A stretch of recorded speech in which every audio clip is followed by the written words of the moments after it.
छात्रों, पिछले कक्षा में हम वाच्य की परिभाषा, वाच्य के उदाहरण और वाच्य के प्रकार, फिर कर्तृवाच्य की परिभाषा, उसके लिए उदाहरण और उसके बाद कर्मवाच्य की परिभाषा और उसके लिए उदाहरण, यह सब हम देख चुके थे। इस कक्षा में हम आगे बढ़ेंगे इस विषय को लेकर। इस कक्षा में भाववाच्य का मतलब क्या है वो देखेंगे। तो भाववाच्य पहले देखिए। भाववाच्य, ये भाववाच्य जो है अंग्रेजी में भी है, लेकिन इसका प्रयोग बहुत कम करते हैं अंग्रेजी व्याकरण में। जिसे भाववाच्य को मेरे ख्याल से इम्पेरेटिव वॉइस करके कहते हैं अंग्रेजी में, ठीक है। लेकिन ज़्यादातर अंग्रेजी में एक्टिव वॉइस और पैसिव वॉइस ही इस्तेमाल करते हैं। तो अब हम देखेंगे हिंदी में भाववाच्य का मतलब क्या है। भाववाच्य का मतलब ये है, आप सब ये देखते ही होंगे, जो मैं आपको स्क्रीन के ऊपर दिखा रहा हूँ, यह जाम बोर्ड है। इसमें भाववाच्य से संबंधित कुछ मटेरियल जो है मैं दिखा रहा हूँ। आप इसके ऊपर ध्यान दीजिए और मैं जो पढ़ाऊँगा या समझाऊँगा उसके ऊपर भी ध्यान दीजिए। तो भाववाच्य की परिभाषा इस प्रकार है, देखिए। भाववाच्य में कर्ता और कर्म की अपेक्षा भाव प्रधान होता है। तो भाववाच्य में क्या प्रधान होता है? भाव प्रधान होता है, कर्ता और कर्म प्रधान नहीं होता है, ठीक है।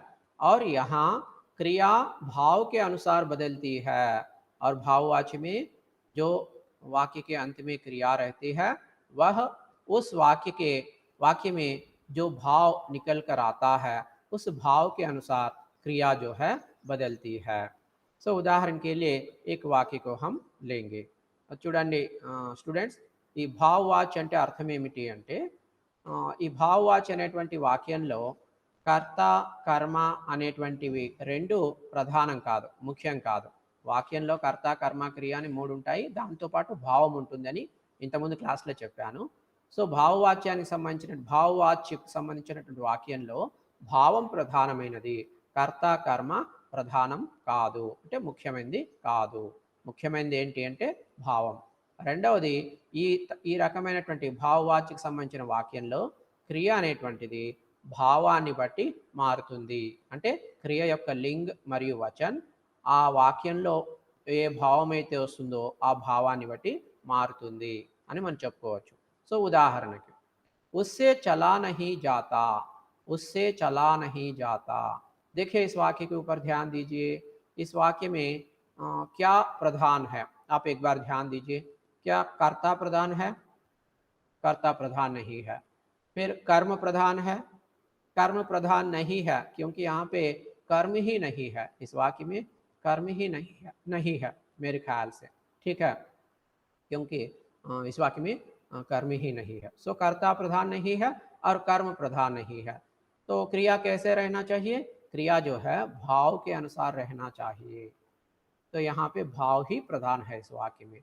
और ऐसे ही आप दूसरा उदाहरण देखिए, पक्षी से उड़ा नहीं जाता, पक्षी से उड़ा नहीं जाता। इस वाक्य में ये पक्षी जो है कर्ता है, लेकिन ये कर्ता जो है इस वाक्य में प्रधान नहीं है और कर्म नहीं है। उड़ा नहीं जाता जो है ये क्रिया है। तो क्रिया जो है भाव के अनुसार है, मतलब इस वाक्य में भाव प्रधान है और भाव के अनुसार है, कर्ता प्रधान नहीं है, इसीलिए कर्ता के साथ से परसर्ग जो है जुड़ा है, ठीक है। और तीसरा उदाहरण देखिए, गीता से तैरा नहीं जाता। इस वाक्य में भी कर्ता गीता जो है ये प्रधान नहीं है, इसीलिए कर्ता के साथ से परसर्ग जुड़ा है। और तैरा नहीं जाता जो है क्रिया है, और क्रिया जो है भाव के अनुसार यहाँ पर है। अगर कर्ता के अनुसार क्रिया है तो यहाँ पे क्या आना चाहिए? क्रिया कैसे रहना चाहिए? तैरा नहीं जाती, क्योंकि गीता स्त्रीलिंग एकवचन है तो जाति स्त्रीलिंग एकवचन होती है। लेकिन यहाँ पे क्या है? तैरा नहीं जाता है।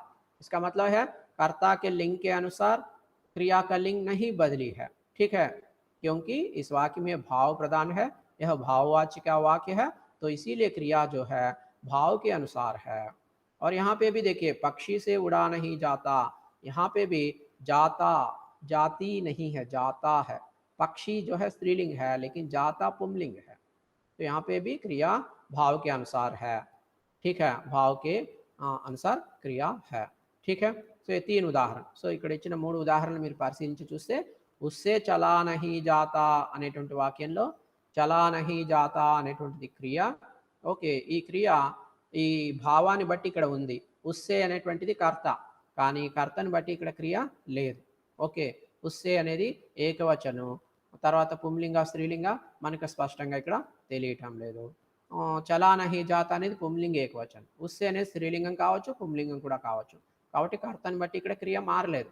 ఎందుకు మారలేదంటే ఇది భావవాచ్యానికి చెందినటువంటి వాక్యం కాబట్టి భావవాచ్యంలో క్రియ అనేటువంటిది భావాన్ని బట్టి మారుతుంది కానీ కర్తను బట్టి మారదు. తర్వాత ఇందులో కర్మ అనేది ఈ వాక్యంలో అసలు లేదు. ఇంకొక వాక్యం తీసుకుంటే పక్షి సే ఉడానహి, ఈ వాక్యంలో కూడా కర్త ఉంది, పక్షి. ఓకే, సో కర్తతో పాటు కర్త ప్రధానము, కర్తతో పాటు ఎప్పుడైతే సే కానీ కే ద్వారా కానీ ఇటువంటివి పరసర్గలు వచ్చి కర్తతో పాటు చేరుతాయో, కర్తతో కలిసి వస్తాయో అప్పుడు ఆ వాక్యంలో కర్త ప్రధానం కాదు అని చెప్పి ఇంతకుముందు క్లాస్లో మనం చెప్పుకున్నాం. సో ఈ వాక్యంలో కూడా కర్త అనేది ప్రధానం కాదు. కర్మ అనేది అసలు లేదు వాక్యంలో, కర్మ అనేది లేదు. ఉడానహి జాత అనేది క్రియ. సో ఈ క్రియ ఇక్కడ చూడండి, పక్షి వాస్తవానికి కర్తని బట్టి క్రియ ఉంది అని అనుకున్నామంటే పక్షి అనేది స్త్రీలింగ్, కానీ ఉడానహి జాత అనేది పుంలింగ ఏకవచనం, పక్షి అనేది స్త్రీలింగ ఏకవచనం. కాబట్టి కర్తను బట్టి ఇక్కడ క్రియ మారలేదు, భావాన్ని బట్టి ఇక్కడ క్రియ అనేటువంటిది ఉందన్నమాట. మూడో ఉదాహరణ కూడా చూడండి, గీతా సే తైరా నహి జాత. ఇక్కడ కర్త గీత వచ్చి స్త్రీలింగ ఏకవచనం, తైరా నహి జాత అనేది క్రియ, ఇది పుంలింగ ఏకవచనంలో ఉంది. కర్త స్త్రీలింగ ఏకవచనం అయితే క్రియ పుంలింగ ఏకవచనంలో ఉంది. మరి కర్తను బట్టి క్రియ మారిందా? మారలేదు. మారింటే తైరా నహి జాతి అని ఉండాలి. కర్తను బట్టి క్రియ మారలేదు, కర్మ లేదు. సో కర్త కర్మ రెండు ఇక్కడ ప్రధానం కాదు, భావం ప్రధానం కాబట్టి భావాన్ని బట్టి ఇక్కడ క్రియ అనేటువంటిది ఉందన్నమాట. సో దీన్ని మనం భావవాచ్యం చెప్పి చెప్పుకోవచ్చు. సో ఈ భావవాచ్యకు సంబంధించి కొన్ని रूल्स एंड रेगुलेशंस, कुछ नियम है भाववाच्य से संबंधित, कुछ नियम है वह अब हम देखेंगे. भाववाच्य में क्रिया सदैव, भाववाच्य में क्रिया सदैव अन्य पुरुष पुंलिंग तथा एक वचन में होती है. नियम के ऊपर ध्यान दीजिए. भाववाच्य में क्रिया सदैव, सदैव का मतलब हमेशा अन्य पुरुष में रहती है. क्रिया जो है हमेशा अन्य पुरुष में रहती है. अन्य पुरुष का मतलब क्या है? अन्य पुरुष का मतलब ये है, क्या है अन्य पुरुष का मतलब? प्रथम पुरुष, द्वितीय पुरुष और अन्य पुरुष, ये 3 तरह के पुरुष होते हैं. आप सब जानते ही होंगे, व्याकरण में सुने ही होंगे. तो अन्य पुरुष का मतलब वह, यह, वे, ये सब आते हैं अन्य पुरुष के नीचे. ठीक है, तो यहाँ पे भाववाच्य में क्रिया जो है हमेशा अन्य पुरुष में रहती है और लिंग आकर क्या किस लिंग में रहती है? क्रिया पुंलिंग में रहती है. हमेशा, सदैव, हमेशा क्रिया अन्य पुरुष में, पुंलिंग में और एक वचन में होती है. यह नियम है. इस नियम के विरुद्ध भाववाच्य के वाक्य नहीं रहता, भाववाच्य के वाक्य में क्रिया नहीं रहता. आप इस नियम को जरूर याद रखिए. भाववाच्य में क्रिया हमेशा अन्य पुरुष, पुंलिंग, एक वचन में होती है. సో భావవాచ్యానికి సంబంధించిన నియమాల్లో మొట్టమొదటి నియమం ఏమిటి అంటే భావవాచ్యంలో క్రియ అనేటువంటిది ఎప్పటికీ కూడా, అంటే ఎప్పటికీ అన్య పురుష్, పుంలింగ్, ఏకవచనంలో ఉంటుంది. పుంలింగ్ ఏకవచన్, అన్య పురుషులో క్రియ ఉంటుంది. ఇది ఒక రూల్ అన్నమాట. సో ఈ రూల్ ప్రకారం మనం పైన ఇచ్చిన ఉదాహరణలు ఒకసారి చూద్దాం. పక్షి సే ఉడా నహీ జాతా. ఈ పక్షి సే ఉడా నహీ జాతా అనే ఉదాహరణలో ఉడానహి జాత అనేటువంటి క్రియను తీసుకుంటే, ఓకే, ఈ క్రియ ఏ లింగ్లో ఉంది? ఉడానహి జాత, జాతి అని లేదు, జాత అని ఉంది అంటే పుంలింగ్లో ఉంది. జాతే అని లేదు, జాత అని ఉంది. జాతే అని ఉంటే బహువచనం, జాత అని ఉంటే ఏకవచనం. ఓకే, జాతి అని ఉంటే స్త్రీలింగ్, జాత అని ఉంటే పుంలింగ్. సో పుంలింగ్ ఏకవచనంలో ఉంది. ఇంకోటి ఏంటి? అన్య పురుష్. అన్య పురుష్ అంటే వహ్, యహ్ అనేటువంటి సర్వనామాలు వాక్యం మొదట్లో వస్తే చివరిలో క్రియ ఎలా ఉంటుందో అలా ఇక్కడ ఉంది క్రియ. బాగా చూడండి. అలా కాకుండా ప్రథమ పురుషులో ఉందనుకోండి, ఏది అంటే ప్రథమ పురుష వాక్యం మొదట్లో మై అనేటువంటి ప్రథమ పురుష్ వచ్చిందనుకోండి, అప్పుడు జాతా హూ, ఓకే, ముస్సే ఉడా నహీ జాతా చూడండి మై జాతా హూ తుమ్ జాతే హో ఈ విధంగా రావాలి. బట్ ఇక్కడ హూ హో అనేటువంటివి లేవు. ఎందుకు లేవంటే ఇక్కడ మై అనేటువంటిది లేదు. ఎందుకంటే ఇక్కడ ప్రథమ పురుష అనేటువంటిది రాదు. ఎప్పుడు అన్య పురుష అనేటువంటిదే వస్తుంది. అన్య పురుష వచ్చినప్పుడు ఎలా ఉంటాయి క్రియలు అంటే ఈ విధంగానే ఉంటాయి. హూ హో హై ఇటువంటివన్నీ కూడా చివరిలో రావు అనమాట. వాక్యం చివరిలో రావు. ఓకే, नेक्स्ट रेंडव रोल. सो यहाँ पे देखिए इस उदाहरण में पक्षी से उड़ा नहीं जाता. इस उदाहरण में क्या है, उड़ा नहीं जाता क्रिया है. सो क्रिया के ऊपर ध्यान दीजिए. इस नियम के अनुसार क्रिया किस लिंग में है, जाता. जाता पुमलिंग है. अगर स्त्रीलिंग है तो जाति होना चाहिए. सो पुमलिंग आया ना, नियम के अनुसार पुमलिंग है ना.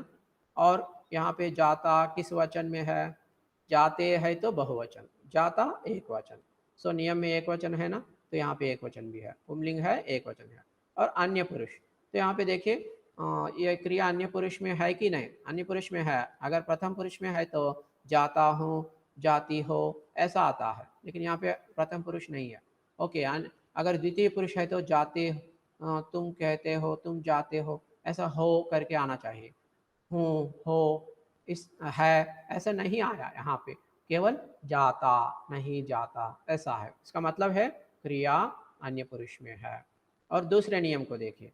इस वाच्य का प्रयोग प्रायः असमर्थता प्रकट करने के लिए किया जाता है. इस वाच्य का प्रयोग प्रायः असमर्थता प्रकट करने के लिए, देखिए इस वाच्य का प्रयोग प्रायः असमर्थता प्रकट करने के लिए किया जाता है. సో ఇటువంటి వాచ్యాలు, ఈ భావవాచ్య లాంటి వాచ్యాల్ని ఎప్పుడు ఉపయోగిస్తాము, ఓకే తరచుగా, ఓకే తరచుగా ఈ భావవాచ్య లాంటి వాక్యాలను ఎప్పుడు ఉపయోగిస్తాము అంటే అసమర్థతను తెలియచేయటానికి. అసమర్థత అంటే చేయలేనితనము, చేతగానితనము అనేది ఏదైతే ఉంటుందో అటువంటి దాన్ని ప్రకటించడం కోసం ఈ భావవాచ్య అనేటువంటి దాన్ని ఉపయోగిస్తామన్నమాట. సో भाववाच्य का प्रयोग कब करते हैं, जब हम किसी के असमर्थता को प्रकट करना चाहते हैं या बतलाना चाहते हैं, तब हम इस वाच्य का प्रयोग वाक्यों में करते हैं. ठीक है, तो यहाँ पे देखिए उससे चला नहीं जाता. यहाँ पे भाव के ऊपर ध्यान दीजिए. इस भाव से हमें क्या स्पष्ट हो रहा है, उससे, उस आदमी से या उस औरत से चला नहीं जाता. वो असमर्थ है, चलने में असमर्थ है, इसीलिए उससे चला नहीं जाता. यहाँ पे देखिए पक्षी से उड़ा नहीं जाता. वो पंछी जो है, वो पंछी वो नहीं उड़ सकती है, उड़ने में असमर्थ है. तो यहाँ पे भी पक्षी की उड़ने का जो सामर्थ्य है वो कम है, वो उड़ने में असमर्थ है करके इस वाक्य से अर्थ निकल कर आ रहा है. गीता से तैरा नहीं जाता. यहाँ पे भी देखिए तैरने की समर्थता गीता में नहीं है, तैरने में गीता असमर्थ है. तो वही अर्थ इस वाक्य के भाव से निकल कर आता है. సో ఈ మీరు ఉదాహరణలు పైన ఉదాహరణలు గమనిస్తే ఈ రెండవ నియమము మనకు చాలా స్పష్టంగా అర్థమవుతుంది. సో ఏమిటి రెండవ నియమము, చేతగానితనాన్ని, అసమర్థతని ప్రకటించడానికి భావవాచ్య అనేటువంటి దాన్ని ఉపయోగిస్తారు అని చెప్పుకున్నామా. సో ఈ ఉదాహరణ తీసుకొని ఇక్కడ గీతాసే తైరా నహీ జాతా, గీత చేత ఈదబడదు అంటే గీతచే ఈత కొట్టబడదు, గీతాసే తైరా నహీ జాతా. సో ఇక్కడ అసమర్థత ఏమిటి, గీతకు ఈత కొట్టడము అనేటువంటి సామర్థ్యం లేదు, ఈత కొట్టడంలో ఆమె అసమర్థురాలు. సో చేతగానితనము, అసమర్థత గీతలో ఉంది, అది ఈ వాక్యం యొక్క భావం ద్వారా మనకు స్పష్టమవుతుంది. ఓకే, సో మూడవ నియమం ఏంటి చూడండి. कर्म वाच्य के समान इस वाच्य में भी कर्ता के महत्व को कम करने के लिए से द्वारा, के द्वारा परसक का प्रयोग किया जाता है अथवा कर्ता का लोप कर दिया जाता है. तो तीसरा नियम क्या है, जिस तरह कर्मवाच्य में कर्ता के महत्व को कम करने के लिए कर्ता के साथ से, द्वारा, के द्वारा जैसे परसक का प्रयोग किया जाता है, उसी तरह इस भाववाच्य में भी करते हैं. तो यहाँ पे क्या करते हैं कि कर्ता का लोप कर दिया जाता है. సో ఏ విధంగానైతే కర్మవాచ్య వాక్యంలో కర్మతో పాటు సే, కే ద్వారా, ద్వారా అనేటువంటి పరసర్గలు కర్తతో పాటు కలిసి వస్తాయో ఆ విధంగానే భావవాచ్యలో కూడా కర్తతో పాటు సే, ద్వారా, కే ద్వారా అనేటువంటివి వస్తాయి. సో వాస్తవానికి ఎందుకు వస్తాయి, కర్తను కర్త యొక్క గొప్పదనాన్ని ప్రాధాన్యతను తగ్గించడం కోసం కర్తతో పాటు ఈ పరసర్గ్ అనేటువంటిది వచ్చి చేరుతుందన్నమాట. సే ద్వారా, కే ద్వారా అనేటువంటిది. కర్మవాచ్యలో ఎలా జరుగుతుందో భావవాచ్యలో కూడా అలాగే జరుగుతుంది. ఓకే. లేకపోతే కర్త కా లోప్ కర్ దియా జాతా హై. ఒక్కొక్కసారి ఈ భావవాచ్య వాక్యంలో కర్త అనేటువంటిది లోపిస్తుందన్నమాట. కర్త అనేటువంటిది లోపిస్తుంది. అలా కూడా ఉంటుంది. ఇదొక నియమం. ఇంకా మరొక నియమం చూద్దాం. అంటే చివరి నియమం భావవాచ్యకు సంబంధించి. సో भाववाच्य में क्रिया प्रायः अकर्मक होती है. देखिए प्रायः प्रायः भाववाच्य में क्रिया अकर्मक होती है. तो सकर्मक क्रिया नहीं होती है, क्रिया हमेशा अकर्मक होती है. मैं आपको यहाँ पे 3 उदाहरण शुरुआत में बताया ना, तीनों उदाहरण के ऊपर ध्यान दीजिए. किसी भी वाक्य में कर्म नहीं है, किसी भी वाक्य में क्रिया सकर्मक नहीं है, क्योंकि भाववाच्य में क्रिया प्रायः అకర్మక్ హోతీ హై. సో ఈ భావవాచ్యంలో క్రియలు ఎప్పుడు కూడా లేదా తరచుగా క్రియలు అకర్మకమై ఉంటాయి. సో అకర్మక క్రియలు అంటే అక్కడ ఆ వాక్యంలో కర్మ అనేటువంటిది ఉండదు. సో కర్మను బట్టి క్రియ మారడం అనేది ఉండదు. కర్మ ఉండదు కాబట్టి కర్మను బట్టి క్రియ మారడం అనేది కూడా ఉండదన్నమాట. సో మనం ఇంతకుముందు 3 ఉదాహరణలు చూసాము. ఆ ఉదాహరణలు గమనిస్తే ఏ ఒక్క వాక్యంలో కూడా కర్మ అనేటువంటిది లేదు. సో కర్మ లేదు కాబట్టి కర్మను బట్టి క్రియ మారలేదు.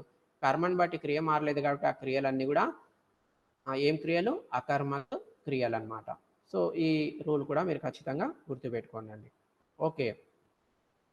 और आगे देखिए, इसके बाद आगे देखिए.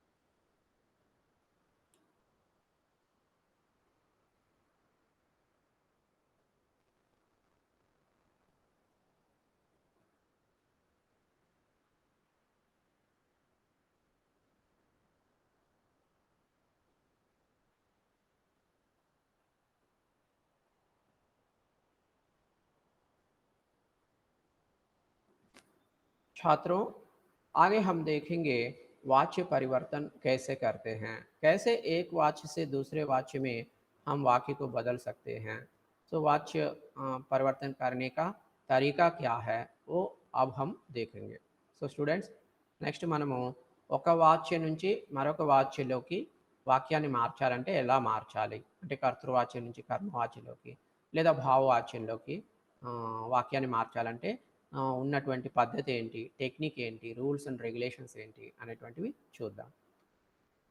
सो वाच्य परिवर्तन देखिए, कर्तृवाच्य से कर्मवाच्य तथा भाववाच्य में परिवर्तन किया जा सकता है. सो वाच्य परिवर्तन किससे कर सकते हैं? हम कर्तृवाच्य से हम वाच्य परिवर्तन कर सकते हैं. कर्तृवाच्य से कर्मवाच्य में बदल सकते हैं और कर्तृवाच्य से भाववाच्य में भी हम परिवर्तन कर सकते हैं. ठीक है, तो पहले हम देखेंगे कर्तृवाच्य से कर्मवाच्य बनाना. సో మనము కర్తృవాచ్యం నుంచి భావవాచ్యంలోకి కర్మవాచ్యంలోకి వాక్యాన్ని మార్చచ్చు. సో మొట్టమొదట మనము కర్తృవాచ్యం నుంచి కర్మవాచ్యంలోకి ఎలా మారుస్తారు, లేదా ఒక వాక్యాన్ని కర్తృవాచ్యం నుంచి కర్మవాచ్యంలోకి ఎలా మార్చి మనం రాస్తామనేటువంటిది మనం మొదట చూద్దాం. तो पहले देखिए, कर्तृवाच्य से कर्मवाच्य बनाते समय कर्ता के साथ वाक्य में से के द्वारा परसर्ग लगाया जाता है.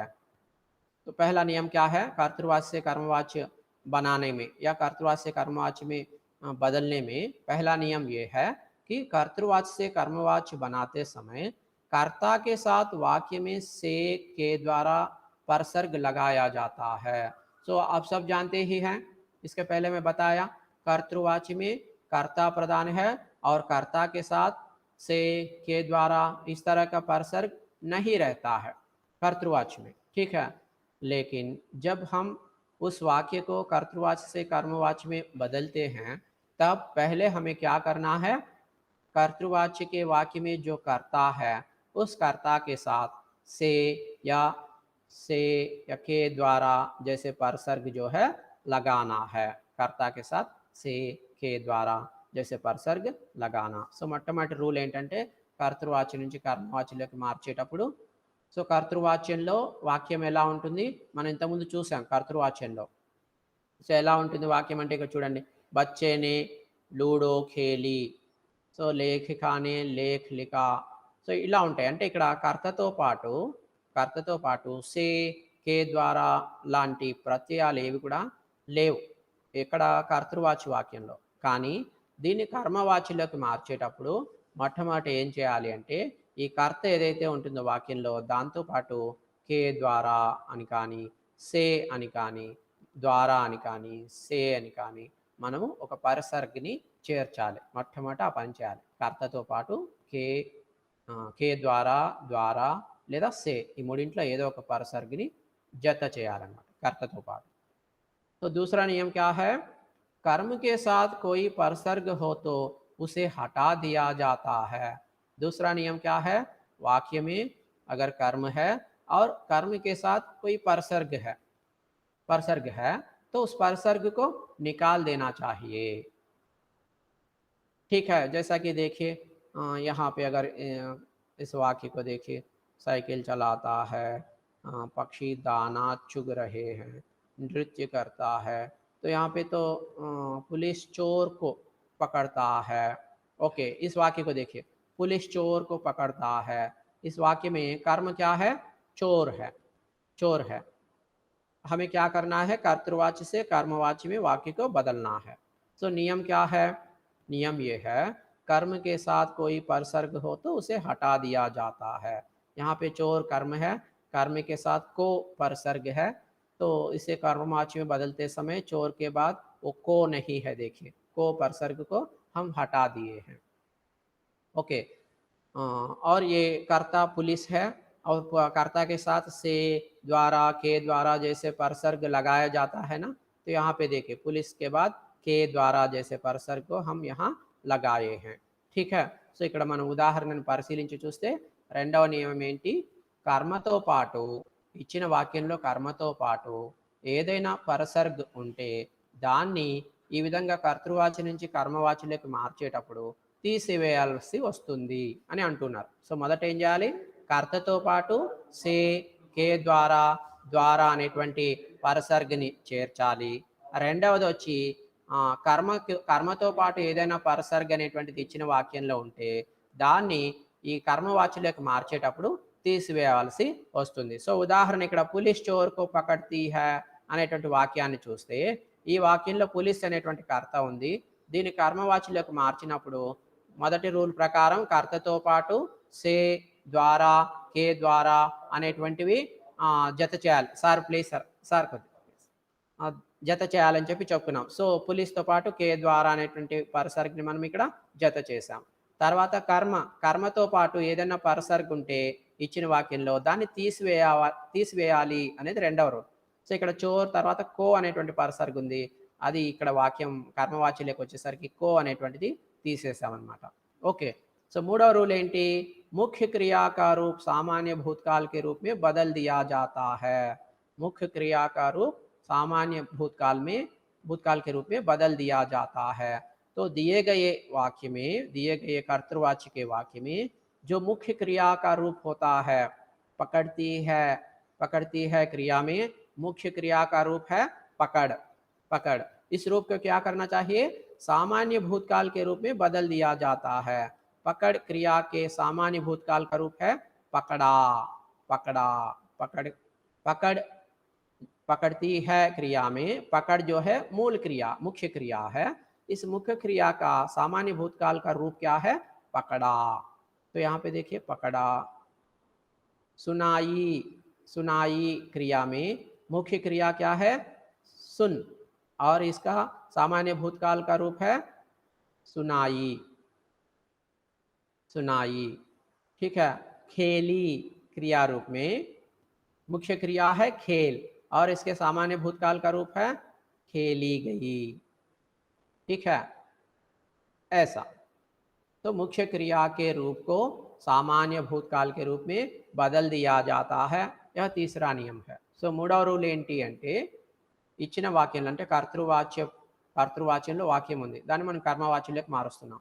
సో ఇచ్చిన వాక్యంలో క్రియ ఏదైతే ఉందో ఆ క్రియ యొక్క ముఖ్యమైనటువంటి రూపాన్ని తీసుకొని మనము ఏం చేయాలి అంటే దాన్ని సామాన్య భూతకాలంలోకి మార్చాలి.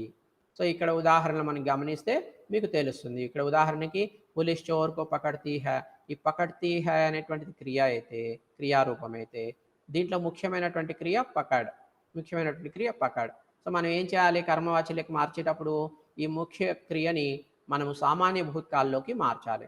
సో సామాన్య భూతకాలంలో ఈ పకడ్ అనేటువంటి ఏ విధంగా మారుతుంది, పకడా అని చెప్పి మారుతుంది అనమాట.